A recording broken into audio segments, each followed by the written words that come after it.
Jeshi la Polisi Kanda Maalum ya Dar es Salaam linaendelea kutahadharisha baadhi ya watu ambao wanatoa au wanajaribu kutoa taarifa za uongo kwenye vituo vya polisi kuwa kufanya hivyo ni makosa, na kutoa taarifa za uongo kwa afisa wa serikali ni kosa la kijinai, na kwamba jeshi halitasita kuendelea kuchukua hatua, ikiwa ni pamoja na kuwakamata na kukamilisha upelezi na kuwafikisha kwenye vyombo vingine vya sheria, ikiwa ni pamoja na kupitia kwenye ofisi ya mashtaka ya taifa.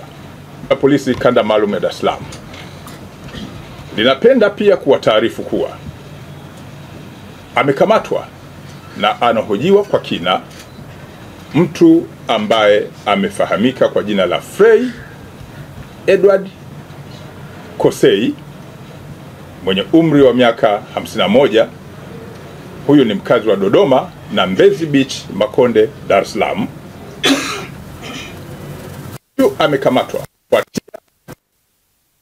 chapisho lake la vitisho dhidi ya Padri Charles Kitima, ambalo kwa mujibu wa ufuatiliaji alilitoa na kulichapisha mitandaoni siku chache kabla ya kutokea kwa tukio ambalo lilimhusisha Padri Kitima.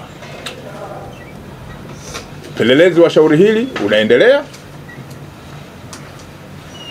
na hatua za kisheria zitaendelea kuchukuliwa, ikiwa ni pamoja na ufuatiliaji kwa kushirikiana na mamlaka zingine za kisheria. Jeshi la Polisi Kanda Maalum ya Dar es Salaam linaendelea kuwashukuru wananchi ambao kwa sehemu kubwa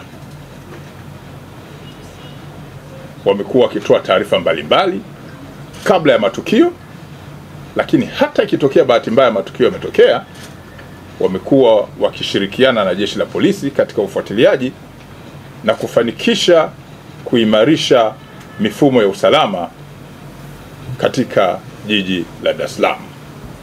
Lakini pia wamekuwa wakiendelea kusaidia kutoa taarifa za kuwanyima fursa wahalifu kutotenda makosa, kwani jeshi jukumu lake la msingi ni kuzuia makosa na sio kuyasubiri yatendeke ndio lifanye ufuatiliaji. Kwa hiyo kwa dhati jeshi linatoa shukrani kwa wananchi na waendelee kushirikiana na jeshi lao la Polisi Kanda Maalum ya Dar es Salaam ili Dar es Salaam iendelee kuwa salama. IKRA FM.